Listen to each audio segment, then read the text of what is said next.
नमस्कार, मैं हूँ रविंद्र कुमार शर्मा और आप सभी का स्वागत करता हूँ मेरे अपने चैनल मेरे साथ देश की बात के अंदर। आज हमारे साथ में डॉक्टर अविरल, डॉक्टर मलिक आपका स्वागत है, डॉक्टर अनिल राजपूत आपका स्वागत है, राहुल त्रिवेदी जी आपका स्वागत है और ग्रुप कैप्टन महाबलेश्वर देशपांडे जी आपका भी स्वागत है और डॉक्टर केशव पंडित आपका भी स्वागत है। आज हम चर्चा करेंगे कि भारत के अंदर जो मुसलमान रह रहे हैं, क्या वो कानूनी तौर पर इस देश के नागरिक हैं? देखिए, 15 अगस्त 1947 को रात को 12 बजे देश का विभाजन होता है और ये विभाजन होता है देश धर्म के आधार पर। और इसमें था कि जितने भी उस वक्त भारत के अंदर मुसलमान रह रहे थे, विभाजन होने के तुरंत बाद वो सभी पाकिस्तान के नागरिक हो गए थे, सारे के सारे मुसलमान। और उन्हीं के लिए, मुसलमानों के लिए पाकिस्तान को बनाया गया था और बाकी हिंदुस्तान हिंदुओं के लिए था। तो किस आधार पर जब बंटवारा हो गया देश का, धर्म के आधार पर हुआ था, तो फिर इस देश के अंदर मुसलमान किस आधार पर रुके? ये हमारा पहला सवाल है। और डॉक्टर मलिक, क्योंकि आप जो अभी हमारी सरकार है, भारत सरकार है, आप उसके एक प्रवक्ता हैं, तो ये सवाल मैं आपसे पूछूंगा कि जब बंटवारा हो गया था, देश के धर्म के आधार पर देश बंट गया था और ये कहा गया था कि बंटवारे के होने के इमीडिएट बाद से इस देश के सभी मुसलमान पाकिस्तान के नागरिक होंगे, तो पहला सवाल ये कि वो क्यों नहीं गए सारे मुसलमान? डॉक्टर मलिक।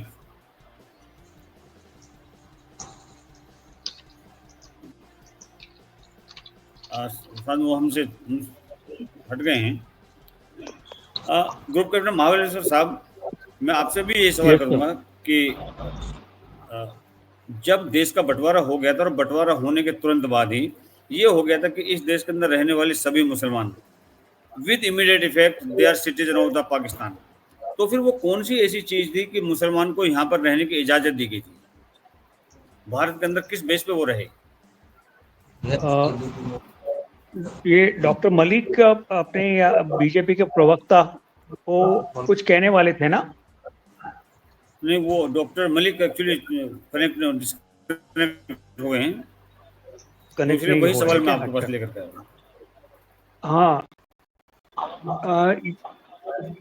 ये उस वक्त की एक कूटनीति राजनीति थी, कूट राजनीति थी गांधी जी और नेहरू जी के, और उनको वहाँ जाना चाहिए था और उनको यहाँ रहने के लिए अवसर दे दिया जानबूझकर। और ये इसलिए दिया होगा कि शायद यहाँ के हिंदू लोगों का जो उनको उनका सपोर्ट जो मिलने का उनको ये कॉन्फिडेंस नहीं था, इसलिए शायद, और मुस्लिम लोगों का सपोर्ट मिलना ज़्यादा उचित लग रहा था, उनको ज़्यादा आसान भी लग रहा था। तो इसलिए शायद यही एक कारण हो सकता है कि मुस्लिम लोगों को यहाँ रहने का अवसर दे दिया। और इसलिए ये देश के लिए अभी पिछले 70 साल में एक बहुत बड़ा हमें चोट पहुंचाया है और इससे अभी बाहर निकलना नामुमकिन हो गया है। और इनकी संख्या इतनी बढ़ गई है कि करीब अभी 30, 35, 40% तक हो रही है, और इसी के आधार पर ही उनको सत्ता मिलते जा रही है कांग्रेस को। तो अभी ये बहुत 60-65 साल के बाद अभी हिंदू जाग गए और उनको बीजेपी को वोट देना शुरू कर दिया।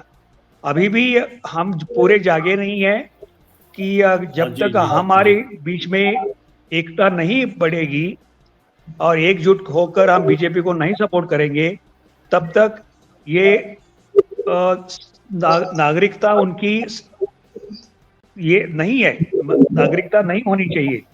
फिर भी अभी पहले से उनको अवसर दिया गया है, इसलिए वो अपना नागरिकता कायम हो गया उनका। तो अभी इससे इससे बाहर निकलना, डॉक्टर केशव, सुप्रीम कोर्ट भी हमारे साथ नहीं है इस विषय में। तो ये विषय बहुत ही जी जी गंभीर जी हो गया डॉक्टर है केशव, और बहुत कॉम्प्लेक्स हो गया है। जी जी। डॉक्टर केशव, जिस तरह से गुरकोटन देशपांडे साहब ने कहा था कि यहाँ पर उनको इसलिए रोका गया था कि शायद उनकी सपोर्ट ना मिलती। मैं ये जानना चाहूंगा कि अगर इतनी ही चिंता थी सपोर्ट की तो देश का बंटवारा क्यों हुआ, पहला सवाल। दूसरा सवाल मेरा आपसे ये है कि मुसलमानों को जनसंख्या के आधार पर, टोटल पॉपुलेशन के बेस पर इस देश का 1/3 दे दिया गया था पाकिस्तान को, 1/3 दे दिया गया और था एक तिहाई पाकिस्तान को, और एक तिहाई खजाना दिया गया था। डॉक्टर अनिल आप अपना माइक बंद कर लीजिए प्लीज। और पाकिस्तान का जो वो भूभाग था और खजाना लेने के लिए मोहम्मद अली जिन्ना ने डायरेक्ट एक्शन करवाया था, डायरेक्ट एक्शन डे हुआ था, और उसके अंदर तकरीबन 20 लाख हिंदुओं का नरसंहार हुआ था। क्या आपको ये नहीं लगता कि ये सारा जो वाकया हुआ था, डायरेक्ट एक्शन जो हुआ था, जो जिन्ना ने करवाया था, इस सब के अंदर में ये सारा का सारा वाकया नेहरू और गांधी की मिलीभगत से नहीं हुआ था? डॉक्टर केशव, बहुत बहुत आभार, धन्यवाद कि आपने ये विषय रखा। सबसे पहले तो आपको जो है चीज बताएं कि इस देश के अंदर क्या है कि 60 साल तक कांग्रेस के पास जो है पूरा का पूरा देश रहता है, सौंप दिया जाता है, यूं कहें कि गलत नहीं होगा। तो जितने साक्ष्य मिटाने थे या जितनी चीजें मिटानी थी वो सब इन्होंने मिटा दी। डॉक्टर अम्बेडकर ने साफ साफ लिखा था, कहा था कि भारत के अंदर एक भी अगर मुसलमान रहेगा तो ये जो विभाजन का सीधा सीधा उल्लंघन होगा, उल्लंघन माना जाएगा अगर भारत के अंदर एक भी मुसलमान रहता है। 1950 तक जो है मुसलमान रुकते हैं, क्योंकि जिस समय ये दंगा होता है उसके बाद में मुसलमान इस देश में रुक जाते हैं, ठहर जाते हैं। 3 करोड़ जो है 97 लाख के आसपास मुसलमान थे उस समय, और शायद 4 करोड़ के आसपास थे, कुछ बार थे, आंकड़े कई बता रहे हैं। तो उस समय जब निकाला जा रहा था तो निकल रहे थे सब। दो चीजें मेरे समझ में नहीं आती कि जब मुसलमानों के आधार पर जब देश का विभाजन हो गया, दंगा कहां से शुरू हुआ और क्यों शुरू हुआ, पहला, जिसको लेकर के कहा जा रहा है कि डायरेक्ट एक्शन हो गया, वो चीजें हो गई। अब यहाँ पर जो है हम बातचीत करें कि 3 करोड़ मुसलमानों को, जो आपने कहा कि 1/3 का जो किया गया था कॉन्सेप्ट, वो था मुसलमानों की जनसंख्या के आधार पर ही बांटा गया था खजाना, और जो है जो जमीन थी उसके टुकड़े हो गए थे। लेकिन अब फिर उसी बात पर अगर हम आए, इन 3 करोड़ को रोकने के लिए गांधी जी ने अनशन शुरू कर दिया कि नहीं, हम तो भैया भूखे मर जाएंगे। अरे इस बंदे को तो मर जाने दिया होता उस समय। मैं ये कह रहा हूं कि उसको रोकने वाले कौन थे? तो गांधी ने जो है रोका, और डॉक्टर अम्बेडकर जब खुद जो है इस बात को कह रहे थे कि भाई निकलना चाहिए, विभाजन ही इसी आधार पर हुआ था, तो गांधी जी की कब्र पर आज कौन फूल चढ़ा रहे हैं? वही लोग फूल चढ़ा रहे हैं, और सारे शायद सबके सब। राजनीति इतनी गंदी हो चुकी है, और गंदी राजनीति के गंदे राजनेता आज गांधी को जो सम्मान दे रहे हैं, और वो सम्मान के लायक ही कभी नहीं था, मेरा साफ मानना है। क्योंकि अगर बहुत सारी चीजें जो ऐतिहासिक हैं, छेड़छाड़ तो पूरे इतिहास से की गई, उनको सामने, देश के सामने रखना चाहिए, ताकि मुसलमानों को पता चले कि भाई आप तो नागरिक थे ही नहीं 1950 तक। आपको तो जो क्या नाम है, नेहरू लियाकत जो अली पैक्ट था, जो बनाया गया था, क्योंकि जिन्ना उस समय नहीं रहे थे और सरदार पटेल जी की भी डेथ हो गई थी, तो उस समय तो केवल जो है यही बचे हुए थे। और इन्होंने जो है जो लियाकत पैक्ट जो बनाया था उसमें साफ कहा था कि हमारे पास जो बचे हैं हम उनकी रक्षा करेंगे, आपके पास है आप उनकी रक्षा करेंगे। ये बात हुई थी। उस पैक्ट के बाद हुआ कि 28% से 2% रह गए, और 2% भी भागे भागे घूम रहे देख रहे हैं, और हमने जो है 3 करोड़ से 4 करोड़ से 40 करोड़ कर दिए। तो ये देखने वाला है कि 4 से 40 करोड़ हो गए, और वहां जितने थे वो सारे के सारे मार डाले गए, खत्म कर दिए गए, पर धर्म परिवर्तित कर दिए गए। तो बहुत सारी चीजें जो है जिनकी सुरक्षा का वादा जो है पाकिस्तान ने किया था वो पूरा नहीं हो पाया। और इसके बाद कांग्रेस ने 60 साल तक ये हमें देखना पड़ेगा कि ये विभाजन जो है सीधी सी साजिश थी कांग्रेस की, और नेहरू को लेकर के जो भी चीजें आती हैं वो बिल्कुल सही है। डॉक्टर अम्बेडकर ने गांधी को कहा था, कितना आप शब्द बोला था, गाली देता था। तो आप ये देखिए कि एक दूसरे को इसीलिए गाली जो है देते थे अम्बेडकर, क्योंकि वो गाली के लायक थे। सावरकर और गांधी की नहीं बनती। अगर गांधी को देखा जाए तो कहीं फिट नहीं बैठते हैं। धन्यवाद डॉक्टर। डॉक्टर अविरल, आप जो भी हमारे देश के अंदर सत्तारूढ़ सरकार है, आप उसके प्रवक्ता हैं, मुझे एक बात बताएं कि जब बनाए गए पाकिस्तान को छोड़ करके तकरीबन 7 लाख मुसलमान, 7 लाख हिंदू जब इधर आ गए थे, और जो यहाँ के नागरिक, यहाँ के जो मुसलमान थे, जब वो पाकिस्तान गए अपना सब कुछ छोड़ छाड़ करके, तो उस वक्त जब वो जा रहे थे तो महात्मा गांधी ने एक प्रोपेगेंडा फैलाया था कि जो मुसलमान यहाँ रुकना चाहें वो यहाँ पर रुक सकते हैं, और जो जाना चाहें वो जा सकते हैं, और या भारत में रह सकते हैं। तो ये जो गांधी ने कहा था, इसका मतलब क्या निकाला जाए? क्या गांधी की और नेहरू की मानसिकता मुस्लिम मानसिकता थी? वो देशद्रोही थे या सनातन के विरोधी थे वो? और अगर थे जी नहीं, तो नहीं, अगर पूरा सुनिए, अगर वो थे तो जब से ये सरकार आई है तब से इन्होंने इनके खिलाफ कोई एक्शन क्यों नहीं लिया? डॉक्टर अविनाश। जी नहीं, देखिए जहां तक केशव पंडित जी कह रहे थे इनकी बात सही है, मैं इनके साथ हूं, आप जो कह रहे हैं वो भी सही है। मेरे पास भी इस प्रकार के बहुत से सबूत हैं, बहुत से एविडेंस मेरे पास मौजूद हैं, बहुत से तथ्य मुझे इस प्रकार के मालूम है, लेकिन अगर मैं उन्हें कहता हूं तो निश्चित रूप से कंट्रोवर्सी होगी। मैं उस कंट्रोवर्सी में ना पड़ते हुए मैं केवल इतना कहना चाहूंगा, जो मुसलमान इस देश में रह रहे हैं उनसे मैं अपील करना चाहूंगा कि शांति के साथ रहें, और कि जितने भी जिहादी तत्व हैं इनके ऊपर कड़ी कार्रवाई होना तय है, और कार्रवाई की जा रही है हमारी सरकार के द्वारा, और किसी भी जिहादी तत्व को किसी आधार पर, किसी बिना पर नहीं बख्शा जाएगा। जिहादी मुक्त भारत का निर्माण निश्चित रूप से होना तय है। और जहां तक बात है आतंकियों की, और जो लोग आतंकी हैं, देखिए मैं तो ये जानना चाहता हूं, बहुत से लोगों को जिज्ञासा है जाति जानने की, बहुत से लोग कहते हैं जातिगत जनगणना होनी चाहिए। मैं जानना चाहता हूं, क्योंकि मेरा भी जानने का अधिकार है कि आतंकवादी जिस कम्युनिटी से आते हैं वो कौन सी कम्युनिटी है, आतंकवादी किस रिलीजन से बिलोंग करते हैं, ये हमारा भी अधिकार है जानने का। क्योंकि कुछ लोगों का अधिकार जाति जानने का है, तो हम लोगों का भी अधिकार है कि हम भी पूछें कि कौन सी जाति से, कौन से मजहब से आतंकी आते हैं, सबसे अधिक कौन से मजहब से आतंकवादी पैदा हो रहे हैं, जन्म ले रहे हैं, और कहां ये लोग पढ़ते हैं, कौन सा इनका एजुकेशनल इंस्टीट्यूशन है, उस पर भी कड़ा प्रहार होना आवश्यक है, तभी आतंकवाद का रुकना संभव है। जो लोग कहते हैं कि आतंकवाद का कोई मजहब नहीं होता, कोई जाति नहीं होती, कोई धर्म नहीं होता, बिल्कुल आतंकियों की कोई जाति नहीं होती, कोई मजहब नहीं होता, कोई धर्म नहीं होता, ये बिल्कुल सही बात है, आतंकवाद का कोई जाति नहीं होती।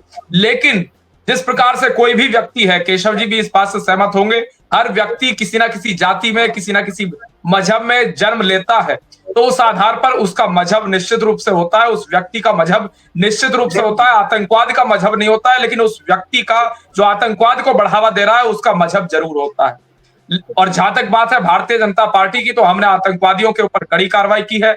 और रही बात जिस प्रकार से आप जम्मू कश्मीर की बात कर लीजिए, और मैं बहराइच वाले इशू को भी इससे कनेक्ट करना चाहूंगा। बहराइच वाले मुद्दे पर या पूरे देश के हर मुद्दे पर बोलते हैं कि मुसलमानों के मोहल्ले में जाकर जय श्री राम का नारा लगाना गलत है, ये कुछ लोग कहते हैं, कुछ तथाकथित सेकुलर कहते हैं। तो मैं इनसे जानना चाहता हूं कि माता वैष्णो देवी के ऊपर जितने ऑटो चलाने वाले हैं, जितने घोड़े वाले हैं, जितने लोग कारोबार कर रहे हैं, जितने लोग वहां दुकान खोलकर बैठे हुए हैं, 99%, 98% के आसपास सारे मुसलमान हैं। हमने उन्हें रोका क्या? हमने उनसे सवाल किया क्या? हमने सवाल नहीं किया। हम कह रहे हैं कि रोजगार आप कर रहे हैं, करते रहिए, लेकिन अगर मस्जिद के सामने जय श्री राम का उद्घोष हो जाता है तो इससे आखिर इन लोगों को समस्या क्या है? ये मंदिर के सामने अल्लाह अकबर कर लें तो सेकुलरिज्म की श्रेणी में आ जाएगा, और अगर मस्जिद के सामने जय श्री राम का नारा लग जाए तो उसमें कॉम्युनल हो जाएगा। ये डबल स्टैंडर्ड आखिर इनके क्यों है? मैं केवल आपके माध्यम से जानना चाहता हूँ। थैंक यू डॉक्टर अविरल। राहुल त्रिवेदी साहब, मैं एक कहा गया था कि महात्मा गांधी ने जब ये उद्घोषणा की थी कि जो भी यहाँ पे रहना चाहे वो रह सकता है, और उसकी ये जो उद्घोषणा थी, जो उसका ये अभिभाषण था, वो कोई आधिकारिक या वैधानिक नहीं था, और ना ही गांधी किसी सरकारी पद पर थे, और ना ही कहीं लिखा है कानून की किसी भी पुस्तक के अंदर कि ना ही किसी ने उसको ये उपाधि दी राष्ट्रपिता की। दूसरा, लोगों ने उस टाइम ये समझा था कि महात्मा गांधी ने जो कह दिया वो पत्थर की लकीर है, वो चीज़ संविधान से भी ऊपर है, इसलिए 3 करोड़ मुसलमान भारत में रुक गए थे उस टाइम। गांधी के इस वक्तव्य से नहीं लगता कि गांधी मुस्लिमवादी थे? आप क्या कहेंगे इस बारे में? नहीं, मुझे लगता है गांधी मुस्लिमवादी थे, और गांधी जी ने ही देश का बर्बादी के कगार पे लाके खड़ा किया।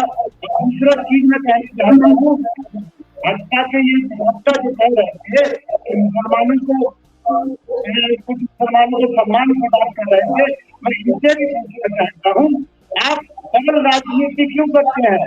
आप एक तरफ तो हिंदुओं की राजनीति करते हैं और दूसरी तरफ मुसलमान को भी साथ लेके चलते हैं, ये कहाँ का न्याय है आपका? मैं पूछना चाहता हूँ भाजपा के प्रवक्ता से। चलिए, आप पूछना चाहते हैं तो मैं उसी भाषा में उत्तर भी दे देता हूं कि ये कौन सा न्याय है। कृपया करके आप जाइए, संविधान का अध्ययन करिए।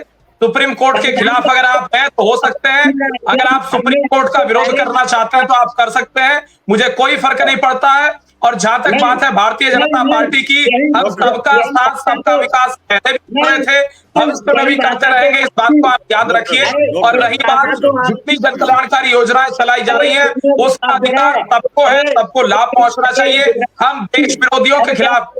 अरे सुनने की जरूरत है, कानून में सुनने की। मैं आपसे पूछना चाहता हूँ, आपके अरे आपने पूछ लिया, मैं जवाब दे रहा हूँ उससे। आप शांति से बैठिए, आप बोलते रहिए। आपसे 500 सवाल है तो मेरी कोई जिम्मेदारी नहीं है। 500-400 सवाल अगर आप दे रहे हैं, आपका सवाल हो गया, मैं उत्तर दे देता हूँ। आप पहले सुनने के आदि तो सच्चाई आप लोगों को मुझे सुनने की आदत बनना या आदत नहीं, सुन लीजिए, सुनने की आदत डालना, सुनने का आदि बनना या ज्ञान लेना, ज्ञान देना आपको सिखाएंगे नहीं, मुझे आपसे सीखना भी नहीं है और नाम भी मैं आपसे मैं पहले ही 7,000 करता हूँ, इसीलिए आपसे मुझे सीखने की कोई आवश्यकता नहीं है। और रही बात प्रकाश साहब का सवाल है, आपके सवाल का मैं जवाब दे देता हूँ। हम किनके खिलाफ हैं आपको मालूम होना चाहिए। हम आतंकियों के खिलाफ हैं, खालिस्तानियों के खिलाफ हैं। अरे भैया सुन लीजिए, आप बोल लीजिए, आपका सवाल ही पूरा नहीं हो रहा है। जनाब पहले देंगे, सुनेंगे है नहीं किसी की। बोलिए, आपका सवाल क्या है, आप बोलिए, कितने सवाल हैं आपके? देखिए, मेरा सवाल ये है, आपके माननीय प्रधानमंत्री जी और उत्तर प्रदेश के मुख्यमंत्री जी योगी आदित्यनाथ जी कहते हैं कि हिंदुओं के ऊपर अत्याचार नहीं हो रहा है, और आए दिन हिंदुओं के ऊपर अत्याचार हो रहा है, और आपके नेता ही करा रहे हैं हिंदुओं के ऊपर अत्याचार। नहीं, बिल्कुल मैं जवाब दे देता हूँ। आप सुन लीजिए, आपने अभी कहा कि हमारे नेता करा रहे हैं, एविडेंस दीजिए, एविडेंस दीजिए, मुझे कहाँ करा रहे हैं, जवाब दीजिए। नहीं, ऐसा नहीं चलेगा, तथ्य दीजिए, कहाँ करा रहे हैं, वीडियो दिखाइए, वीडियो दिखाइए, कहाँ करा रहे हैं, आपको कैसे बोला, शब्दों को उल्टा लीजिए, अन्यथा वीडियो दिखाइए। मैं दोनों मित्रों से निवेदन करूंगा, आप थोड़ा सामने। त्रिवेदी जी, आपने कहा कि आपके प्रधानमंत्री, वो प्रधानमंत्री डॉक्टर अविरल मलिक के नहीं, वो हमारे सभी के प्रधानमंत्री, देश के प्रधानमंत्री हैं। हमारे सबके हैं। नहीं, इस तरह नहीं, वो हमारे सबके प्रधानमंत्री हैं, देश के प्रधानमंत्री हैं। हम उनका तो सम्मान करते हैं, खाली मगर वो केवल डॉक्टर मलिक के प्रधानमंत्री नहीं है, वो बीजेपी के प्रधानमंत्री नहीं, वो भारत के प्रधानमंत्री। बोल लिया, मैं जवाब दे देता हूँ, जवाब ये लेना नहीं चाह रहे हैं। संविधान करते हैं और हम भी भारतीय जनता पार्टी को ही वोट देते हैं, ऐसा नहीं है। मगर जब हमारे अंदर दर्द है तभी हम उस चीज को कह रहे हैं। आज हजारों की तादाद में गौ माता सड़कों पर घूम रही हैं, आप क्यों नहीं इसको राष्ट्रीय दर्जा देते हैं? त्रिवेदी जी, आज हमारा मुद्दा गौ माता का नहीं है। जवाब सुन लीजिए, या तो जवाब ये ले लें, ये सवाल पे सवाल किए जा रहे हैं, जवाब नहीं लेना चाह रहे हैं। आपके पास बाद में आते हैं डॉक्टर अनिल। नहीं, मैं जवाब दे देता हूँ, क्योंकि इन्होंने सवाल किया तो जवाब देना मेरा आवश्यक है और नैतिक जिम्मेदारी मेरी बनती है, कर्तव्य बनता है, तो इन्हें जवाब ले लेना चाहिए। जहां तक बात है, राहुल जी ने जो हमारे संबंध में कहा है कि भारतीय जनता पार्टी के नेता हिंदुओं पर जुल्म ढा रहे हैं और अत्याचार कर रहे हैं, इनकी रिकॉर्डेड ये भाषा है। इन्होंने कहा कि भारतीय जनता पार्टी के नेता हिंदुओं के ऊपर अत्याचार कर रहे हैं। मैं इनसे जवाब मांगना चाहता हूं, कौन सा एविडेंस आपके पास मौजूद है कि भारतीय जनता पार्टी के नेताओं ने अत्याचार किया हिंदुओं के ऊपर? सवाल नंबर 1। सवाल नंबर 2, आपने संविधान की पुस्तक पढ़ी है कि नहीं पढ़ी है? अगर नहीं पढ़ी है तो मैं आपको भेंट कर देता हूं, अगर पढ़ी है तो संविधान की भाषा बोलिए। हमें पहाड़ा ना समझाइए, क्योंकि आप लोगों को सच्चाई सुनने के आदि नहीं है। आप लोग क्या जानकारी सुनने के आदि है? मैं नहीं, सुनिए पहले सुनिए। आपने कहा कि बीजेपी के लोग अत्याचार कर रहे हैं। बीजेपी के लोग अगर अत्याचार कर रहे हैं, वीडियो कहाँ है आपके पास? कौन सा तथ्य है आपके पास? कोई रिकॉर्डिंग है? आप दिखाइए मुझे दिखाइए, आप कहाँ है आपके पास? त्रिवेदी, मैं दोनों को रोकना चाहूंगा, दोनों शांत रहिए। आपके देखिए, विधायक हम- धरने पे बैठ रहे हैं, त्रिवेदी- आपके सांसद त्रिवेदी धरने पे बैठ रहे त्रिवेदी हैं, जी, कोई त्रिवेदी सुनने हमारे वाला विधायक नहीं धरने है। पे बैठ रहे हैं, इसका अर्थ ये हो गया कि जो धरने पे बैठ रहा है वो अत्याचार कर रहा है। जब अगर हम आपके जनता का विधायक संघर्ष कर रहे हैं, जब आपके जनता की लड़ाई लड़ रहे हैं, नहीं नहीं बिल्कुल नहीं, जनता भटक अगर रहे हैं आप और आप खड़े हैं पक्ष में दिए खड़े हैं, तो क्या आप अत्याचार कर रहे हैं? ये कौन सी भाषा है जो पहली बार सुनने को मिल रहा है? कोई पहली बार नहीं मिला है। आप बहस को डिरेल कोई नहीं कर रहा है, उनका जो सवाल है मैं तो उनका जवाब देकर रहूंगा। ये जवाब नहीं दे रहा था। दोनों शांत रहिए अब, दोनों शांत रहिए अब। मैं अब डॉक्टर अनिल का, हमारे पास साथ में डॉक्टर अनिल चौधरी हैं, मैं उनको अगर बीजेपी का कोई नेता जनता के हित में धरने पर बैठता है, जनता का हित सुनिश्चित करता है, उसको कहीं ना कहीं करता है, तो उसका अर्थ क्या हुआ कि उसका अर्थ है दोनों शांत रहिए, दोनों शांत रहिए, दोनों शांत रहिए, दोनों शांत रहिए, प्लीज, दोनों शांत रहिए, दोनों शांत रहिए, दोनों शांत रहिए, दोनों शांत रहिए, दोनों दोनों शांत रहिए, दोनों शांत रहिए, दोनों शांत रहिए। त्रिवेदी जी, त्रिवेदी जी, आप त्रिवेदी जी, जवाब करना ही देता है। आप ठहरिए, आप ठहरिए, आप ठहरिए, आपस में मत उलझिए, आपस में मत उलझिए। डॉक्टर अनिल, बात यह है कि जब इंडिपेंडेंस एक्ट जो है, जो इंडिपेंडेंट एक्ट है या डीड है या पार्टीशन के जो नियम थे, उसमें ये कहीं भी नहीं लिखा कि मुसलमान चाहे पाकिस्तान चले जाएं चाहे भारत में रुक जाएं, कहीं पर भी ये नहीं लिखा हुआ है। और जो विभाजन हुआ था वो धार्मिक आधार पर हुआ था और बहुत सारे लोगों की कुर्बानी के बाद में ये हुआ था, जिसमें डायरेक्ट एक्शन भी हुआ था। इसलिए किसी भी मुसलमान को भारत में रुकने का कोई अधिकार नहीं था, कोई भी अधिकार नहीं था, क्योंकि पार्टीशन धर्म के आधार पर हुआ था। फिर किस आधार पर गांधी ने उनको यहाँ पर रोकने की गुजारिश की थी, अपील की थी? क्या गांधी के इस कृत्य को अपराध की श्रेणी में नहीं रखना चाहिए? क्या गांधी को अपराधी मानकर, नेहरू को अपराधी मानकर उन पर मुकदमा दर्ज नहीं होना चाहिए? क्योंकि वो संविधान के पार्टीशन की जो डीड थी, जो पार्टीशन की डीड थी, उन्होंने उसके खिलाफ जाकर के ये फैसला लिया था।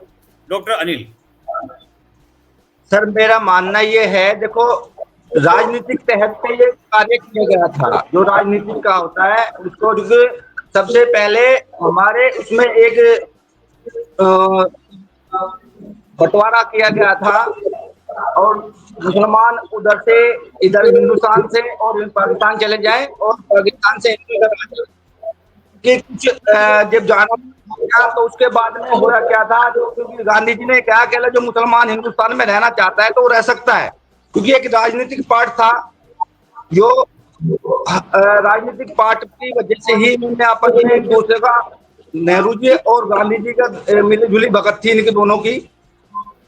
और जो 370 लगाई गई थी जो भी इन्हीं के उसमें थी 35A का, ये भी एक मुद्दा बना था, क्योंकि हिंदुस्तान के कोई भी व्यक्ति जाके वहाँ पे नागरिकता या कोई अपनी जमीन बर्बादी कर दिया देश को, बातें कर रहे हैं।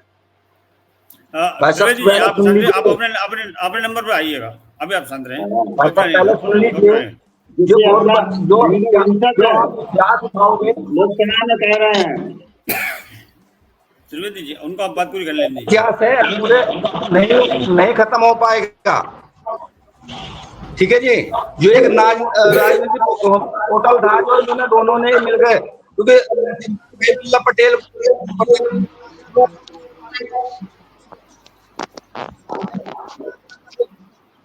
डॉक्टर अनिल, आपकी आवाज नहीं आ पा रही है, साथ कहीं कोई ऑडियो प्रॉब्लम है। ग्रुप कैप्टन देशपांडे साहब आ रही है मेरी एक। डॉक्टर अनिल, डॉक्टर आते हैं आपके पास।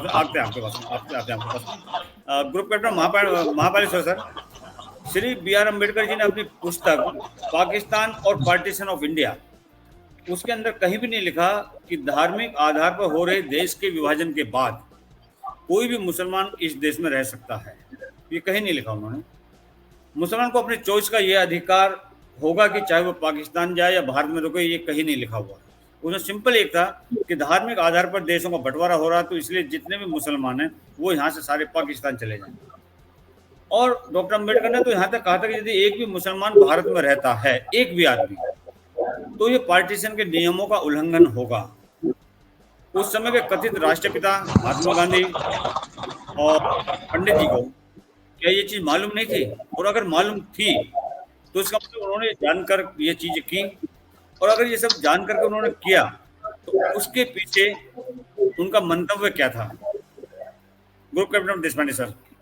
हाँ जी, ये मैंने पहले बार भी इसका उत्तर देने का कोशिश किया था। जी और यही प्रश्न आपने अन्य यहाँ के हमारे मित्रों को भी पूछा था, उनसे कोई ठोस कर उत्तर नहीं मुझे सुनाई दिया।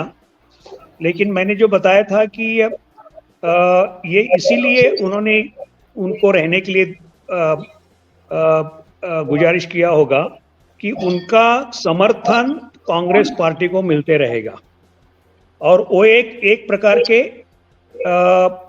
अपने एक निंदा पे रहेंगे, मतलब दे विल कीप ऑन अपना ग्रेटिट्यूड रहेगी कांग्रेस के ऊपर कि उनको हमारे देश में रहने के लिए अनुमति दे दिया, और उनका हमेशा समर्थन कांग्रेस पार्टी को मिलते रहेगा। तो यही एक बहुत बड़ी कारण हो सकता है कि उनको रहने के लिए दे दिया। और अंबेडकर जी का जो विचार था वो बहुत स्पष्ट था, वो एक भी मुसलमान यहाँ रखना नहीं चाहते थे, लेकिन नेहरू गांधी को ये उनके उसके खिलाफ उन्होंने किया।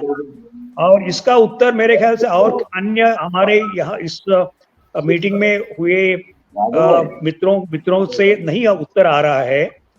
और मेरा यही कहना है कि उनका समर्थन पाने के लिए उनको रहने के लिए दे दिया, और यही समर्थन हिंदुओं से उनको मिलेगा ये उनको आश्वासन नहीं था, इसलिए उन्होंने मुस्लिम लोगों को रहने के लिए अवसर दे दिया। जी, धन्यवाद डॉक्टर देशपांडे।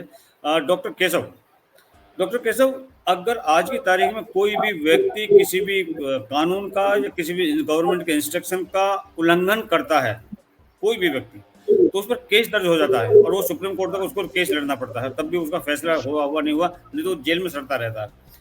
अब मैं क्या पूछना चाहता हूँ कि नेहरू की लोकप्रियता जब आजाद हुआ था भारत, उस टाइम उनकी लोकप्रियता शून्य हो गई थी, बिल्कुल जीरो हो गई थी, और सरदार पटेल के प्रधानमंत्रित्व के अधिकार को गांधी से मिली भगत करके धूर्तता से चालाकी के साथ नेहरू ने हड़प लिया था। इसलिए उसे लग रहा था कि हिंदू अब उसको वोट नहीं देंगे, क्योंकि ये बात खुल चुकी थी, पब्लिक में आ चुकी थी कि नेहरू ने जो प्रधानमंत्री का पद लिया है ये धूर्तता के साथ लिया है, और इस कारण से नेहरू जी की जो लोकप्रियता थी वो धूमिल होती जा रही थी। और उस टाइम नेहरू को लगा था कि जब इलेक्शन होगा, क्योंकि इलेक्शन होने वाला था, तो उनको लगा था कि हिंदू मेरे को वोट नहीं देंगे। तो क्या ये एक वजह रही थी कि ये सोच करके कि मेरे को वोट कौन देगा, सिर्फ मुसलमान ही वोट दे सकते हैं, तो उन्होंने ये फार्मूला लगाया कि इनको यहीं पे रहने दो? क्या आपका इस बारे में क्या विचार है डॉक्टर पंडित? देखिए, सबसे पहले तो ये लगातार भ्रमित किया जाता रहा है। 1901 में जैसे अंग्रेज अधिकारी बोलते हैं, कहते हैं कि देखिए हिंदुओं को बहुत बड़ा खतरा है, हिंदुओं की नस्ल खत्म हो जाएगी और हम 100 करोड़ हो गए, ठीक है, जन्म दर कम है, ठीक है, लेकिन हम लोग बड़े।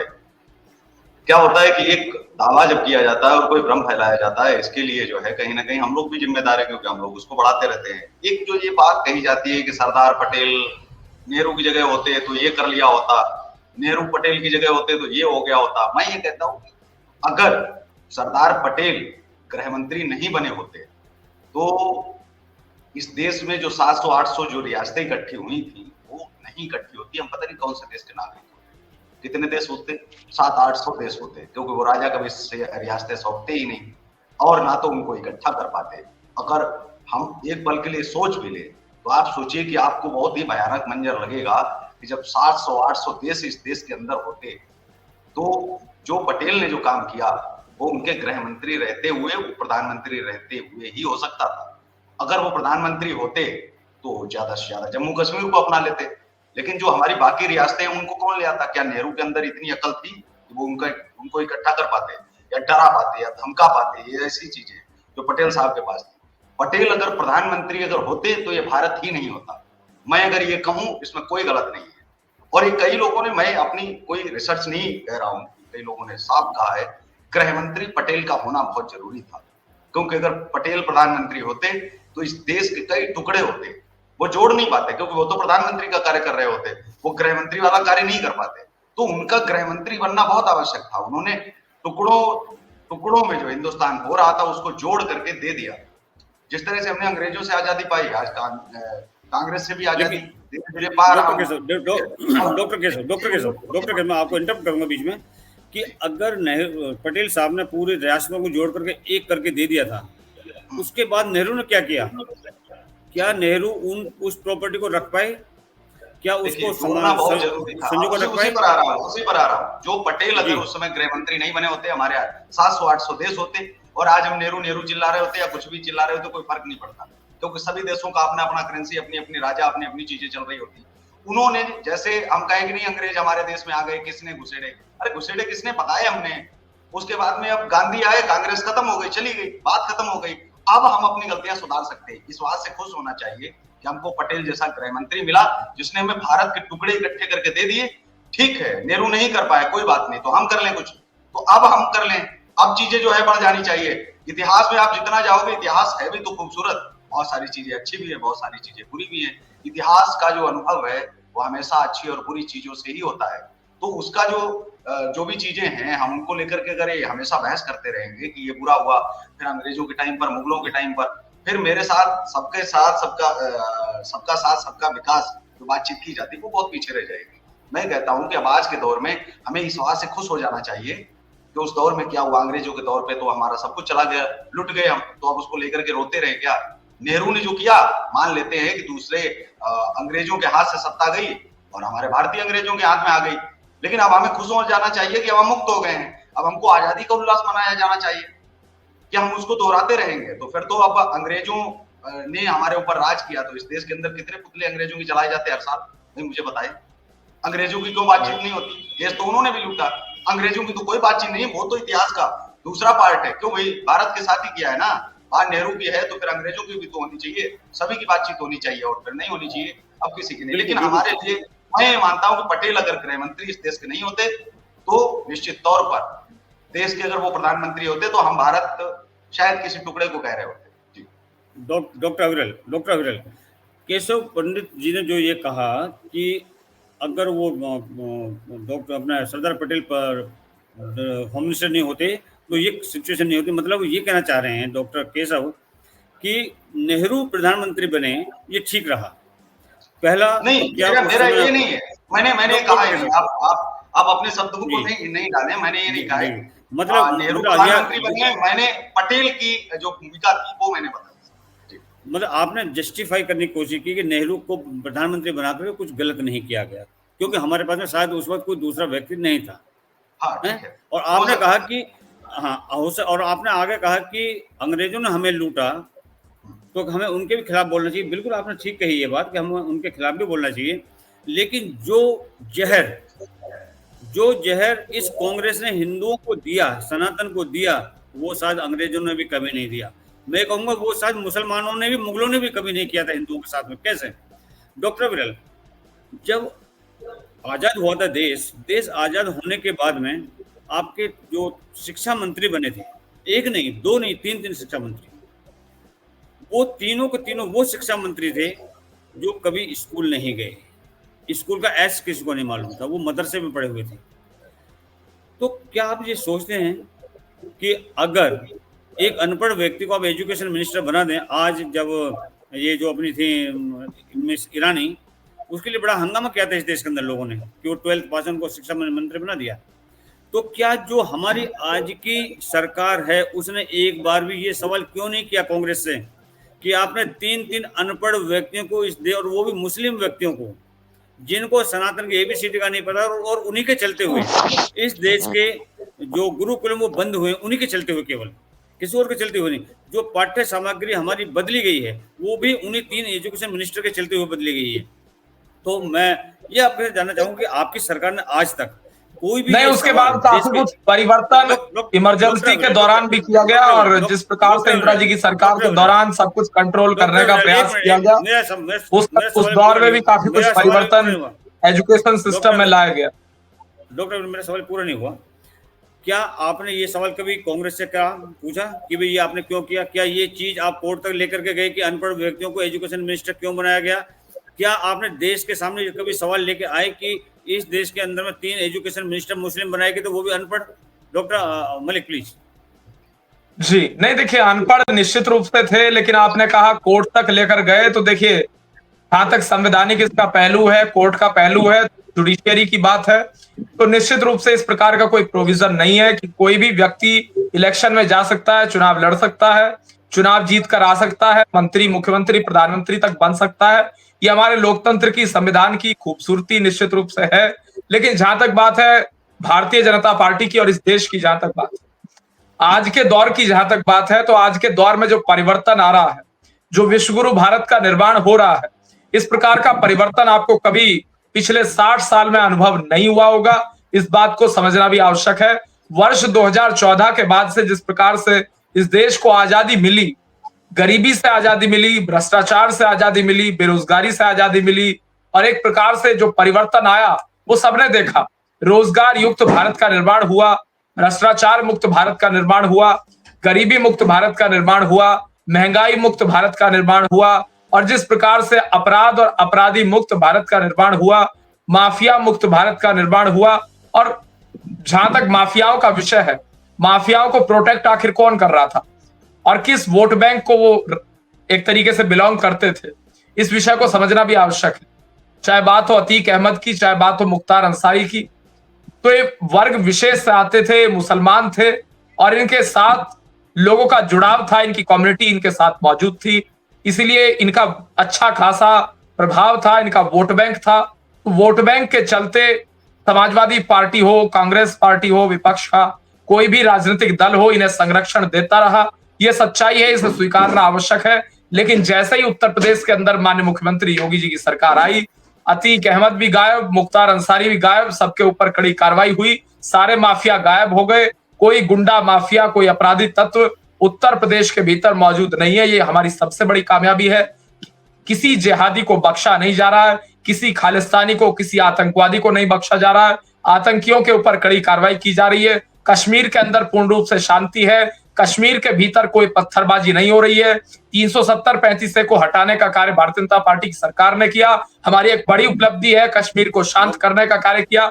जिन हाथों में एक प्रकार से पत्थर हुआ करते थे, आज उन हाथों में लैपटॉप है। ये परिवर्तन भारतीय जनता पार्टी के कारण संभव हो सका। ये माननीय प्रधानमंत्री नरेंद्र मोदी जी के कारण परिवर्तन संभव हो सका।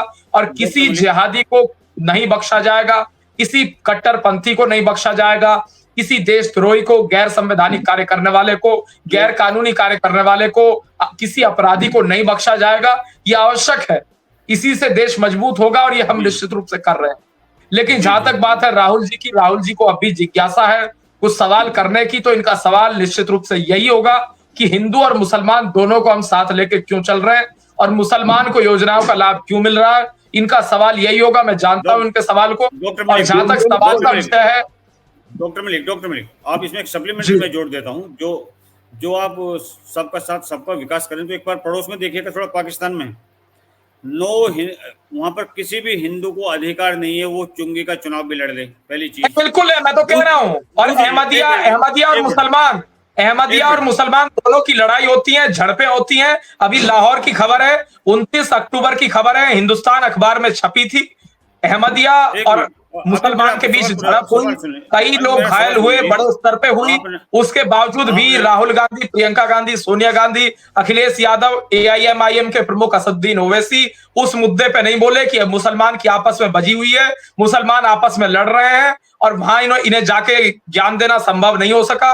लेकिन ये फिलिस्तीन, इजराइल तक पहुंच गए। जय फिलिस्तीन का नारा भी लगा लिए, जो कि गैर कानूनी है। संसद में जय फिलिस्तीन का नारा लगाना अनावश्यक है, गैर कानूनी है, और संसद के नियमों का स्पष्ट रूप से उल्लंघन था। डॉक्टर मलिक, आपने जो कहा कि जम्मू कश्मीर में पत्थरबाजी नहीं, ये तब तक था जब तक वहां पर प्रेसिडेंट रूल था, गवर्नर रूल था वहां पर। अभी जिस दिन से वहां पर उसकी पत्थरबाजी अब भी नहीं हो रही है। और जहां तक बात है पुलिस की, वो यूनियन टेरिटरी है। नहीं, अब्दुल्ला वो यूनियन टेरिटरी है, और अगर वहां शांति है उसका श्रेय हमें जाता है, क्योंकि LG साहब के नेतृत्व में, आदरणीय मनोज सिन्हा साहब के नेतृत्व में जो सही कार्य किया गया, उसका श्रेय निश्चित रूप से बीजेपी को जाना चाहिए। और उमर अब्दुल्ला की सरकार अब आई है, तो निश्चित रूप से परिवर्तन आ रहा है।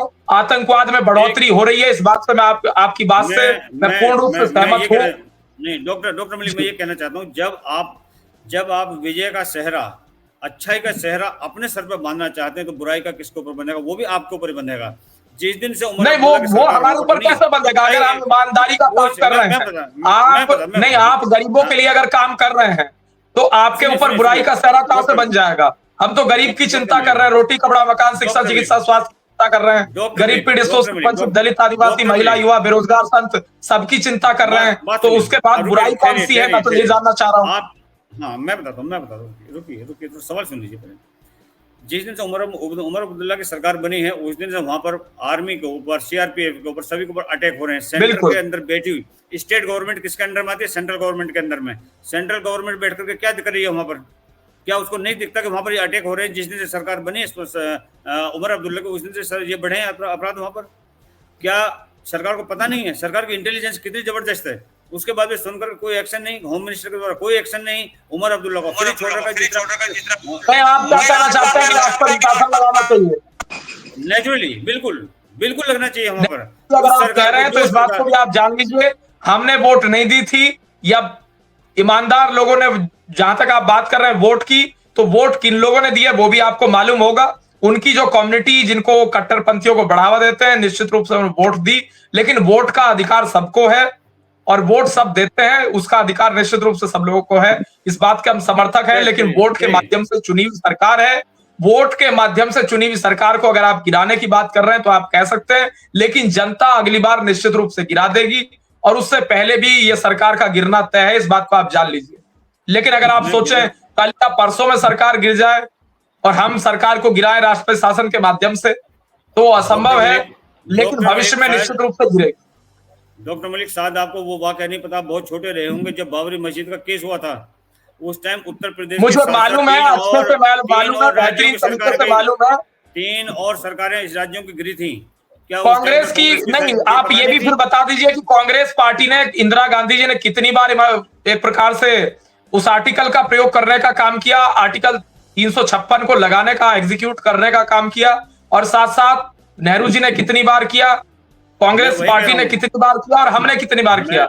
हम तो एक प्रकार से सरकार गिराने का काम करते ही नहीं है। मैं एक बोलना चाहता हूँ, मलिक जी बता रहे थे, मलिक जी कह रहे थे कि यूटी का जो है बिल्कुल इनको जो है श्रेय चलना ही चाहिए, पत्थर चला रहा है तो उसका श्रेय इनको जो है नहीं जाएगा। अब सवाल ये उठता है कि ये फिर से विशेष राज्य क्यों बनाने जा रहे हैं? फिर दर्जा देंगे और कांग्रेस अगर आ गई कहीं गलती से तो 370 दे देगी। क्या जरूरत पड़ गई भाजपा को इस बात की कि अब भाजपा जो है वो कह रही है, ये शर्त मान गई है कि आप राज्य बना लीजिए, हम आपको जो है दर्जा दे देंगे। इस बात से सहमत क्यों हो जाना चाहिए? राज्य अगर बना, हम सब जानते हैं कि क्या होगा, फिर आतंकवाद होगा, और फिर आतंकवाद का जो है फिर श्रेय किसको जाएगा? तो राज्य बनाने के लिए सहमति क्यों बन रही है? यूटी है, स्थायी कर दीजिए कि आजीवन रहेगा, जब तक ये हिंदुस्तान रहेगा इस धरती पर तब तक जो है यूटी ही रहेगा, इसके अलावा कुछ नहीं होगा। सीधी सी बात है, कोई राज्य नहीं बनेगा, कुछ नहीं बनेगा। जो मिल रहा है उतने में आपको संतोष करना पड़ेगा। बहुत उपद्रव किया है 47 से लेके अभी तक, तो राज्य के लिए सहमति क्यों? क्योंकि राज्य बनाने का मतलब है आतंकवाद को फिर बढ़ावा देना। कोई भी सरकार हो, अगर राज्य बनेगा जम्मू कश्मीर, देखिए केशव जी 356 को एग्जीक्यूट करने की बात कर रहे थे, रविंदर जी कह रहे थे कि आर्टिकल 3 नहीं, एक मिनट सुन लीजिए, आर्टिकल 356 को एग्जीक्यूट कर देना चाहिए, इंप्लीमेंट करके राष्ट्रपति शासन को लगा देना चाहिए जम्मू कश्मीर के भीतर। तो इस बात को भी जानना आवश्यक होगा कि सरकार कितने दिन पहले बनी है। अभी तो सरकार बनी है, और रविंदर जी आप भी देखिए ना नतीजा क्या होता है, जनता को देखने दीजिए, जनता देख रही है, जनता समझ लेगी, जनता स्वयं जानती है कि किस प्रकार सरकार को गिराना है, और आतंकवाद अगर बढ़ रहा है तो किसके शासन में बढ़ रहा है। एलजी मनोज सिन्हा जी, डॉक्टर मलिक वो चीज तो हम बंगाल में भी देख चुके हैं कि बीजेपी की केंद्र सरकार क्या कर सकती है, कुछ नहीं कर पा रही है, चुपचाप बैठी हुई है, शांत बैठी हुई है, लोग मर रहे हैं। चुपचाप नहीं बैठी हुई है, देखिए स्टेट इशू अलग होता है, सेंट्रल इशू अलग होता है, यूनियन लिस्ट अलग होती है, कंकरेंट लिस्ट अलग होती है, स्टेट लिस्ट अलग होती है। स्टेट लिस्ट के अंतर्गत लॉ एंड ऑर्डर आता है, स्टेट लिस्ट के अंदर जो लॉ एंड ऑर्डर आता है, तो लॉ एंड ऑर्डर ये जिम्मेदारी है, ये यूनियन गवर्नमेंट की जिम्मेदारी नहीं है, स्टेट गवर्नमेंट की जिम्मेदारी है, ये ममता बनर्जी की जिम्मेदारी है। और रही बात यूनियन टेरिटरी की, तो यूनियन टेरिटरी में अलग आता है, जम्मू कश्मीर यूनियन टेरिटरी है, ना कि फुल फ्लेज्ड स्टेट है। लेकिन जब से उमर अब्दुल्ला की गवर्नमेंट वहां बनी है, तब से आतंकवादियों के मंसूबे मजबूत हुए हैं, इसमें बिल्कुल सच्चाई है। और ये एक प्रकार से अभी चलिए एक चीज और बता दीजिए कि अगर कोई स्टेट की गवर्नमेंट, स्टेट की राज्य की सरकार कोई ठीक से कार्य नहीं करती है तो वो जिम्मेदारी किसकी है? इनकी नहीं है, वो पाकिस्तान के प्रधानमंत्री की है, वो अमेरिका का प्रधानमंत्री करेगा, राष्ट्रपति करेगा। नहीं, देखिए जो भी आवश्यक होगा निश्चित रूप से किया जाएगा। भारत का प्रधानमंत्री किसी भी राज्य के अंदर इंटरफेयर कर ही नहीं सकता, उसकी इतनी क्षमता ही नहीं है, औकात नहीं है उसकी कि किसी स्टेट में ये कह दे कि भाई अगर तुम गलत कर रहे हो तो हम तुम्हारी सरकार उठा के बाहर फेंक देंगे और राष्ट्रपति शासन लगा देंगे। लगातार हत्याएं हो रही हैं, भाजपा के नेताओं की हत्याएं हो रही हैं, आरएसएस के कार्यकर्ताओं की हत्याएं हो रही नहीं, हिंदुओं की हत्याएं। देखिए जो भी आवश्यक होता है निश्चित रूप से कदम उठाया जाता है, इस बात को आपको मानना पड़ेगा। लाशें पड़ी हैं और आपको अभी तक आवश्यकता नहीं लगी, क्या बात। अरे केशव बाबू सरकार क्यों बनवाई आपने? केशव जी बताओ ना, सरकार क्यों बनवाई? उमर अब्दुल्ला की आपने सरकार क्यों बनवाई? हमने सवाल आप उनसे नहीं पूछ रहे हो, सवाल हमारे से पूछ रहे हो। सरकार हमारी नहीं है वहाँ, सरकार किसकी है? उमर अब्दुल्ला की है, ममता बनर्जी की है।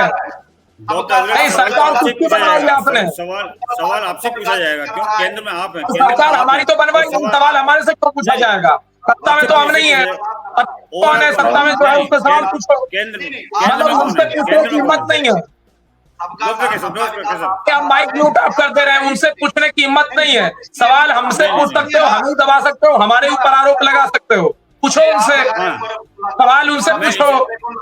हमारी सरकार नहीं है, उनसे पूछो सवाल, जिनकी सरकार बनी है उनसे सवाल पूछो। डॉक्टर केशव एक मिनट ममता बनर्जी से सवाल पूछो, सवाल पूछो। केशव जी आप जाकर उमर अब्दुल्ला से, फारूक अब्दुल्ला से सवाल पूछो, नेशनल कॉन्फ्रेंस में सवाल पूछो। डॉक्टर केशव गले कौन लगा रहा है? आप लगा रहे हैं, आपकी सरकार गले लगा रही है, आपके लोग डॉक्टर केशव एक मिनट, डॉक्टर क्या गले लगा रहे हैं? ममता बनर्जी को हमने सरकार में लाए हैं,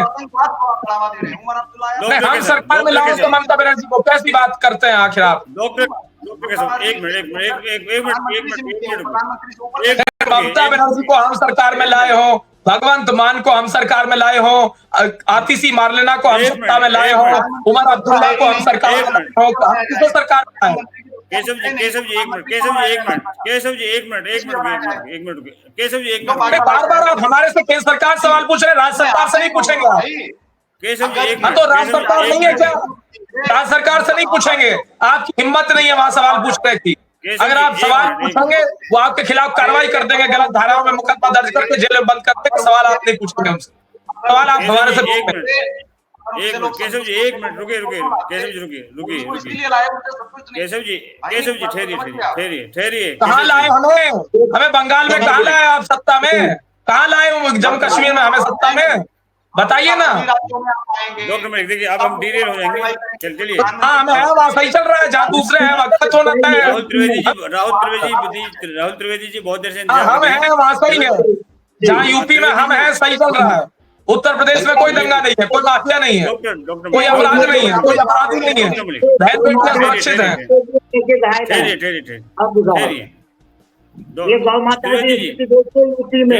त्रिवेदी जी आज का हमारा मुद्दा गौ माता का नहीं है, जिस दिन गौ माता का होगा उस दिन इस विषय पर जरूर बोलेंगे। त्रिवेदी जी नहीं डिटेल नहीं, मैं कौन सा इधर उधर नहीं जाऊंगा। त्रिवेदी जी आजाद भारत के पहले शिक्षा मंत्री जो हुए थे वो मौलाना अब्दुल कलाम आजाद थे, ठीक है। इसके बाद भारत के कुछ और शिक्षा मंत्री रहे, जैसे हुमायूं कबीर, मोहम्मद करीम चागला, फखरुद्दीन अली अहमद, नूरुल हसन, ये देश की शिक्षा मंत्री थे। और कहते हैं कि शिक्षा मंत्री या कोई भी जो मंत्री होता है वो पूरे देश को शिक्षा और संसाधन उपलब्ध करवाता है, मतलब उसका इस देश के अंदर में, किसी भी देश के अंदर में बहुत बड़ा रोल होता है, बहुत बड़ा। और शिक्षा मंत्रियों का जो चुनाव है वो भारत के राष्ट्रपति की सलाह के ऊपर में किया जाता है। क्या हमारे देश में उस वक्त जब ये लोग बनाए गए थे, पहला बना दिया, चलिए कोई बात नहीं, हो सकता उस टाइम पर कोई ऐसा वेल एजुकेटेड देश में ना रहा हो, तो क्या उसके बाद में भी ये हमारे पास कोई पढ़ा लिखा व्यक्ति नहीं था? क्या कोई हिंदुस्तान का रहने वाला कोई और सनातनी नहीं था? इस बारे में आप क्या कहेंगे? जी अरे बनाया नहीं, मैं अब्दुल कलाम की बात करता हूँ। अब्दुल कलाम तो बहुत बढ़िया व्यक्ति थे, उनकी मैं बुराई नहीं करता हूँ, जो सच्चाई है वो सच्चाई। नहीं आप ये अब्दुल कलाम नहीं, ये वाले पहले थे, मौलाना अब्दुल कलाम आजाद थे। वो मौलाना अबुल कलाम आजाद थे। अब ये मौलाना अबुल कलाम आजाद और अब्दुल कलाम में फर्क जानते नहीं है, सवाल हमारे से कर रहे हैं, आरोप हमारे ऊपर लगाने चले आते हैं। डॉक्टर उनकी बात क्या समझ रहा था मैं, कलाम उनकी नहीं, मौलाना अबुल कलाम आजाद अलग थे, अब्दुल कलाम जी अलग थे। हाँ अब्दुल कलाम जी की बात कर रहा था मैं, मौलाना कलाम जी की बात नहीं कर रहा था मैं। हाँ देखिए भैया, भाजपा के प्रवक्ता की आपसे निवेदन करता हूँ, मेरी आपसे कोई रंजिश नहीं है। हम लोग ये चाहते हैं कि हिंदुओं को सुरक्षित रखा जाए, मगर कुछ अपराधी टाइप के, ये जिहादी टाइप के लोग कल हमारे बदायूं जिले में 7 साल की मासूम के साथ में एक नाई काटने वाले शाहिद व्यक्ति ने उसके बेचारे की किसकी लड़की के 7 साल की मासूम बच्ची के, जब हम वहां 11 बजे पहुंचे तो इंस्पेक्टर ने कहीं जाकर रिपोर्ट लिखी और वो मुसलमान थाने के अंदर, उसका भाई और उसका सब लोग थाने के अंदर थे। ये है उत्तर प्रदेश का लॉ एंड ऑर्डर। माननीय मुख्यमंत्री जी को गलत अवगत कराया जा रहा है, भ्रमित किया जा रहा है मुख्यमंत्री जी को। अब तक कोई भाजपा के नेता नहीं, नहीं अगर बोल रहा है। हुई है तो दुखद है, अगर ऐसी घटना हुई है तो दुखद है, कार्रवाई होनी आवश्यक है और कार्रवाई की जाएगी, किसी भी स्थिति में कार्रवाई होना तय है। और अगर रही बात कार्रवाई ना होने की, अगर कार्रवाई नहीं हुई है, आप मुझे डिटेल व्हाट्सएप कर दीजिए, मैं बात करके निश्चित रूप से कार्रवाई कराता हूँ। नहीं, मैं सिर्फ यही कहना चाहता हूँ कि कहीं ऐसा ना हो। माननीय प्रधानमंत्री देखिए, आप पूरा डिबेट का आप जो है आप वो कर रहे हैं, ठीक नहीं, अच्छा नहीं। माननीय प्रधानमंत्री जी ने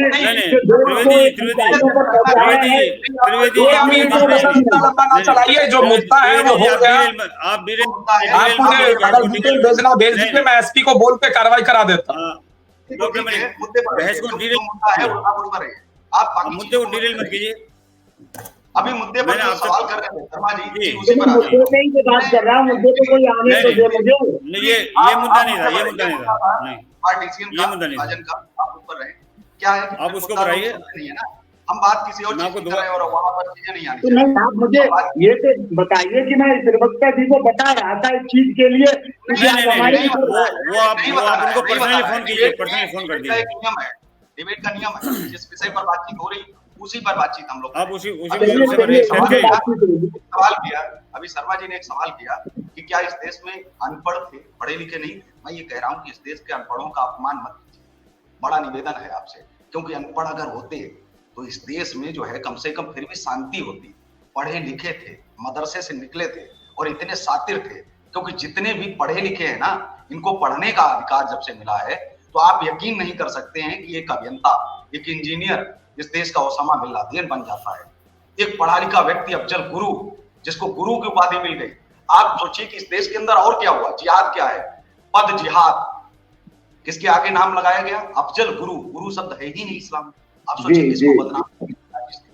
बाबा गाजी, बाबा शब्द जो है वो हमारे सनातन में बहुत महत्वपूर्ण पद है, एक पदवी है एक तरह से। और बाबा गाजी, आप देखिए और भी बहुत सारे बाबा आपको मिल जाएंगे जिन्होंने बाबा नाम के आगे लगाया। अरे भाई, आप अपना पद का आप उपयोग करते, कहूंगा तो कंट्रोवर्सी हो जाएगा। मलिक साहब भी मुस्कुरा रहे हैं। ये बात मैं कहता हूं कि जो राष्ट्रपति थे, जो बनाते थे, वो भी तो मदरसे से पढ़े थे। डॉक्टर राजेंद्र प्रसाद जी, वो भी मदरसे से पढ़े थे। तो मदरसे का व्यक्ति अगर क्या पता उनका सहपाठी, ये कहने में कोई गुरेज नहीं है कि डॉक्टर राजेंद्र प्रसाद ने उस समय अपने सहपाठी के तौर पर उनको बना दिया हो। तो ये भी जो है कहा जा सकता है लगातार 5 बनाना है, ये गलत है। और इसको जिस तरह से किया गया, अगर पढ़े लिखे नहीं होते तो क्या हमको शिक्षा से महरूम तो करते ही, लेकिन उन्होंने इतिहास पलट दिया। पढ़े लिखे थे, शातिर थे, तभी तो बदल पाए। अनपढ़ होते तो बदलते ही नहीं। जो था, जो चल रहा था, वो चलने देते। जी जी, धन्यवाद। डॉक्टर अनिल, ये जो सब कुछ पूरा वाकया हुआ था, क्या आपको नहीं लगता कि जब संविधान में कोई चीज़ लिखी नहीं है, संविधान के अंदर जब कोई चीज़ लिखी नहीं है, अगर उसका उल्लंघन किया जा रहा है, या जो भी संधि हुई थी, या जो भी जब देश का बंटवारा हुआ था, जब लिखा गया था, नोटिफिकेशन हुआ था, उसका जो उल्लंघन किया था, और वो किसने किया था? सो कॉल्ड राष्ट्रपिता और सो कॉल्ड पंडित जी ने। तो क्या, चलिए उस वक्त तक उनकी सरकारें थी, फिर कांग्रेस की सरकारें नहीं, अब जब से भारतीय जनता पार्टी आई है, तो क्या भारतीय जनता पार्टी को इन लोगों के ऊपर में मुकदमा दर्ज नहीं करवाना चाहिए? डॉक्टर अनिल, आज देखो, सबसे बड़ी बात क्या है, जब से भारतीय जनता पार्टी 2014 से आई है हमारी, इसमें और से पहले कांग्रेस और यूपी में मुलायम जी की सरकार थी। इसमें सबसे बड़ी बात क्या है, मेरा मानना यह है 2014 के बाद जो हम भारतीय जनता पार्टी ने इतना डेवलपमेंट किया है इस हिंदुस्तान के अंदर, और सबसे ज्यादा जो फायदा मिल रहा है मोमडनों को, सबसे ज्यादा। हिंदुओं को इतना कुछ नहीं है। आयुष्मान कार्ड जो बने हुए हैं, जो बीमारी के कार्ड बनाए गए थे, वे हिंदुओं के 20 से 30% मिलेंगे, 90% मोमडनों के मिलेंगे, मुसलमानों के मिलेंगे। हिंदुओं कौन सरकारी हॉस्पिटल में जितने भी हैं, वहां पे आप कभी भी कोई भी जनगणना कर सकते हैं, विनती कर सकते हैं, वहां पे कितने मोमडन है, हिंदू कितने हैं। सबसे ज्यादा इस सरकार में मोमडन को फायदा मिला। फिर भी मोमडन इसमें कहता है इस बीजेपी की सरकार को हटाओ। भाई हर चीज में सबसे ज्यादा फायदा किसको मिल रहा है, बताइए। इसमें सबसे ज्यादा फायदा मोमडनों को मिल रहा है। और 2000 जो बीजेपी की सरकार आई है, तो उसके बाद में देखो 14 के बाद में, मतलब 14-19 में जो इलेक्शन हुए थे, 19 के बाद में कश्मीर में हमारे जवान कितने शहीद होते थे पहले, ये सबसे ज्यादा मरते थे, घुसपैठियां बहुत होती थी। अब कितनी हो रही है? 35 ये कहते थे जब कह रहे हट जाएगा तो 35 खून की नदियां बहेंगी। कितनी नदियां बह रही हैं? 35 से भी हट गया है, 370 धारा भी हट गई है। अब तो कुछ नहीं हो। ग्रुप कैप्टन देशपांडे सर, जब ये सारा हुआ था और जब इन्होंने यहाँ रोक लिया था, तो क्या आपको नहीं लगता कि नेहरू ने एक बहुत बड़ी कूटनीति का सहारा लिया था? और क्योंकि उस समय तक सरदार पटेल जो थे और जिन्ना, ये दोनों ही खत्म हो चुके थे, गुजर गए थे, मर गए थे लोग, इसलिए उसकी कूटनीति जो बनाई थी नेहरू ने, उसके अंदर कोई रुकावट आने वाली नहीं थी, कोई ऑब्जेक्ट करने वाला नहीं था इनको। तो उसने पाकिस्तान के प्रधानमंत्री लियाकत अली से फ़ोन पर मंत्रणा की थी नेहरू जी ने कि आप आइए, दिल्ली आइए, और एक हम और समझौता करते हैं। वो समझौता क्या था कि 8 अप्रैल 1950 को दोनों देशों में एक समझौता हुआ था, और उसमें लिखा था, जिसे नेहरू लियाकत अली खान पैक्ट कहते हैं। इस नाम से इतिहास में, हिस्ट्री में दर्ज है ये। और उस पैक्ट में सबसे पहली टर्म है कि दोनों देशों में विभाजन के बाद, सर ध्यान से सुनिए, दोनों देशों के विभाजन के बाद जो अल्पसंख्यक जिस देश में भी रुके रहेंगे, उन्हें नागरिकता देने और उनकी जान माल की रक्षा करने की जिम्मेदारी दोनों देशों की होगी। सर इस वाक्य से क्या समझते हैं आप? इसका मतलब क्या है सर?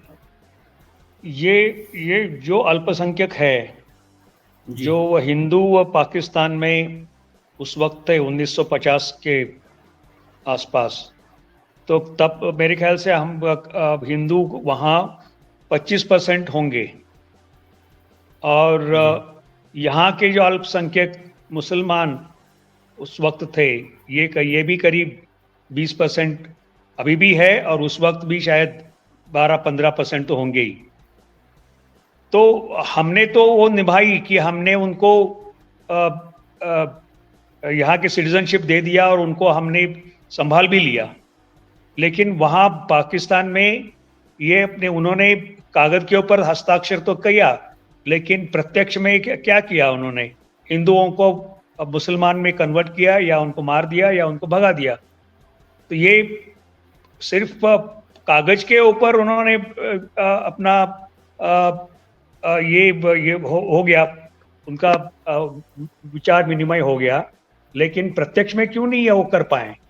और ये हमको पता होना चाहिए था कि भाई वो कर नहीं पाएंगे। वहाँ के कट्टरवादी जो मुसलमान है वो करना नहीं देंगे। वहाँ के अल्पसंख्यक है, उनको अच्छी तरह से जीने के लिए सहारा नहीं दे देंगे, ये हमको पता होना चाहिए था। लेकिन नेहरू जी हमेशा पहले से ही मुसलमानों के पास सहानुभूति रहे, तो इसलिए ये हम हमेशा हिंदुओं के खिलाफ ही रहे हैं। तो हिंदुओं को जितना भी कठिनता हुई है, उनको कोई ज्यादा फर्क नहीं पड़ता था। तो यही है कारण कि वहाँ कागज के ऊपर तो उन्होंने बहुत कुछ लिख के रख